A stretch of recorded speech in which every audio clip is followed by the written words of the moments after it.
Welcome, sleepless wanderers. Tonight, we're not going to talk about ancient curses or malevolent demons. Tonight's story is about something far more subtle and far more terrifying. The quiet dread that comes with an ending.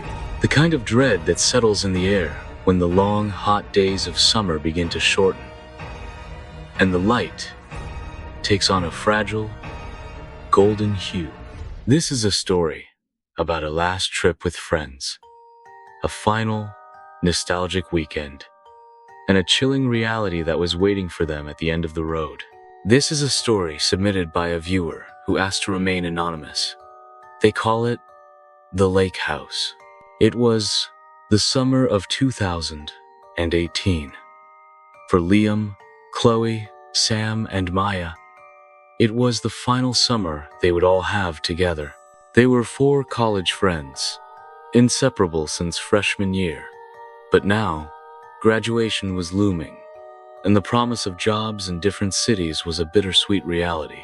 This weekend, they decided, would be their grand farewell. One last trip to the wilderness before they were swallowed by the real world.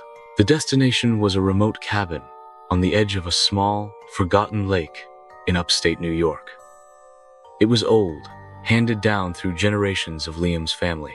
The listing online had described it as rustic and a true escape from the modern world. Liam had laughed. Rustic was a generous term for what was essentially a moss-covered shack with no cell service and a distinct, musty smell. But it was private. It was theirs. They arrived late on a Friday afternoon, the sun already dipping low behind the pines. The air was cool and crisp, a stark contrast to the stifling humidity of the city. The cabin itself was a weathered log structure with a peeling porch and a dock that groaned under their weight. Inside, it was dark and smelled of pine needles and damp earth. A single dusty oil painting hung over the stone fireplace, depicting a woman with a somber expression, her face half hidden by shadow. Sam, ever the jokester, had pointed to it. Looks like she's about to tell us the Wi-Fi password is in a place we can't reach. The first night was filled with nostalgia and laughter. They sat around a fire pit, sharing memories, talking about the future, and ignoring the subtle chill that had settled in as the sun went down. But as the hours stretched on and the fire died down, a quiet tension began to creep in. It was Liam who first noticed it. He was a skeptic, a physics major who believed in equations and concrete proof. He was getting a drink from the kitchen when he saw it. The window above the sink was completely fogged over, a layer of condensation on the inside. Liam had stared, confused. It was a cold night, but not that cold. He wiped it with the back of his hand, and a tremor went through him. On the window, pressed into the condensation, were 3 small, wet fingerprints, not smeared, but distinct, as if someone had just placed their fingers there and then vanished. He shook his head, blaming a leaky pipe, and went back to the fire. The next day, things got weirder. Chloe, who was prone to anxiety, spent the afternoon trying to get a single bar of cell service. She sat on the porch, her back to the lake, and felt a sudden, sharp cold against her shoulder. She shivered, but when she looked, nothing was there. A few minutes later, she heard a faint, high-pitched giggle. It sounded like a child's laughter, a sweet, innocent sound that was coming from the middle of the empty lake. She froze, her breath catching in her throat. She looked around, convinced one of her friends was pranking her, but they were all busy inside. When she turned back to the lake, the sound was gone. Later that evening, as they were playing cards, Sam reached for a beer on the floor and froze. Half hidden under the edge of the rug was a small, crudely carved wooden toy boat.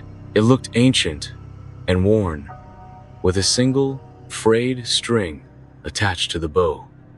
"Hey, whose is this?" he asked, holding it up. No one recognized it. Liam shrugged. Must be one of my dad's old toys. He probably left it here years ago. They set it aside and went back to their game. That night, things escalated. Liam was trying to get a fire going in the stone fireplace, while Sam and Chloe were in the kitchen. Maya, the quietest of the group, was already in her sleeping bag, a book in her hands. The house was dead quiet. The wind had died down completely. Then, from the attic directly above them, came a distinct, heavy thump. Thump, thump. Everyone stopped. Sam's joking smile was gone. "What was that?" he whispered. Liam stood up, brushing ash from his jeans. "Probably just the house settling. It's 100 years old." But the sound came again, and again. It wasn't a creak. It was a deliberate, methodical sound, like someone dragging a heavy box across the floor. They all stared at the ceiling, their heads tilted back. The thumping stopped. The silence that followed was worse. They tried to go to bed, but no one could sleep. Liam lay awake, listening. He could hear Chloe's shallow breathing from across the room. He turned over, and that's when he saw it. Outside the window, a few feet from the cabin, a pale, indistinct figure. It was small, no bigger than a child. It was standing absolutely still, staring directly at the cabin. He squeezed his eyes shut, and when he opened them, it was gone. He told himself it was just a trick of the light, but the image was seared into his mind. The next morning, the last day of their trip, the mood was heavy. No one mentioned the sounds from the previous night, but the unsaid hung in the air like a thick fog. Sam went outside to get a fire started and came back in, his face ashen. He was holding the wooden toy boat. It was no longer dry. It was dripping wet, as if it had just been pulled from the lake. And a small, tangled clump of dark hair was wrapped around its hull. They all stared at it, a horrified silence filling the room. It was then that they noticed the lock on the cabin door was no longer latched. It was wide open. Panic began to set in. Liam, the skeptic, was now a believer. He went to the kitchen to get a glass of water, and that's when he saw it.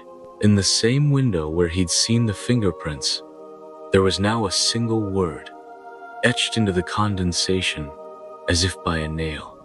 "Help!" Just then, from the dusty oil painting above the fireplace, a low, guttural growl vibrated through the room.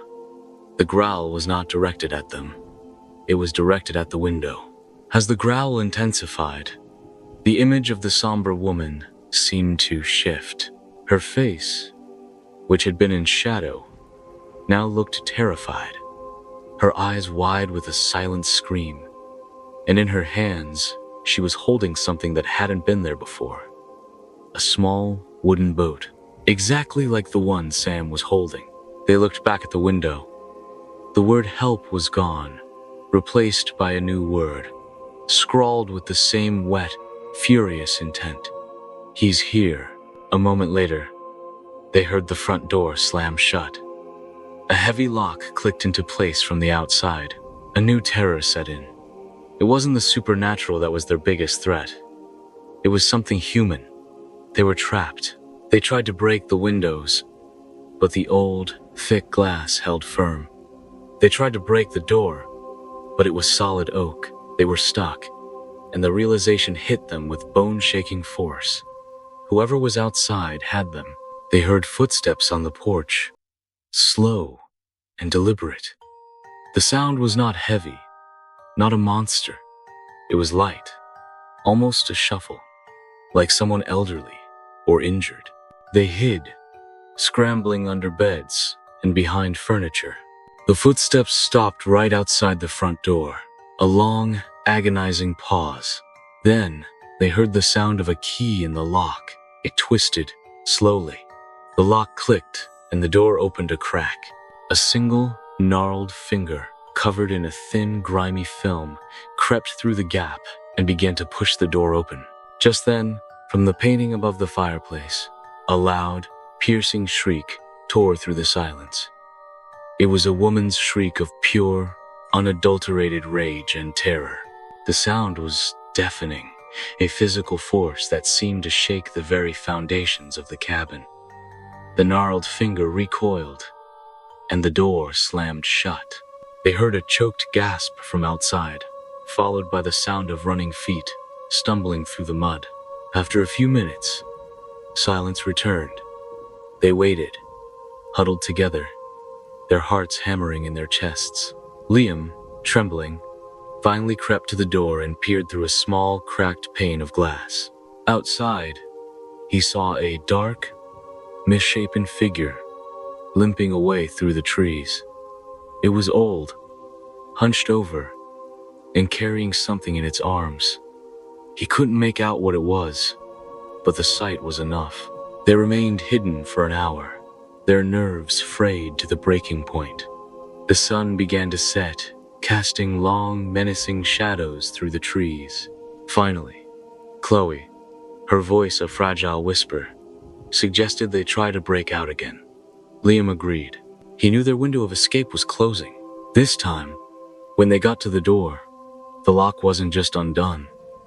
The key was in the lock, hanging there, its rusted metal glinting in the dim light. They looked at each other, their minds reeling. It was the spirit. The ghost was trying to help them. They fled the cabin, scrambling into their car without a single glance back. They drove for hours, not speaking, the silence in the car broken only by their ragged breathing. They didn't stop until they reached a busy gas station, a beacon of light and civilization in the encroaching darkness. They were safe, but they were changed. The end of summer had become a terrifying memory, a haunting reminder that some places hold on to their secrets. And sometimes, those secrets are not spectral. They're living, and they're waiting. The end of summer will always be a time of endings for them now. The end of a life they knew, the end of their innocence, and the end of any doubt they had about what lies hidden in the quiet places of the world. If this story sent a chill down your spine, hit that like button to let us know. Comment below and share your own true scary experiences from a place you've been to or a chilling end of summer tale. And for more terrifying stories that will keep you up at night, be sure to subscribe and hit that notification bell. Until next time, stay safe and keep the lights on.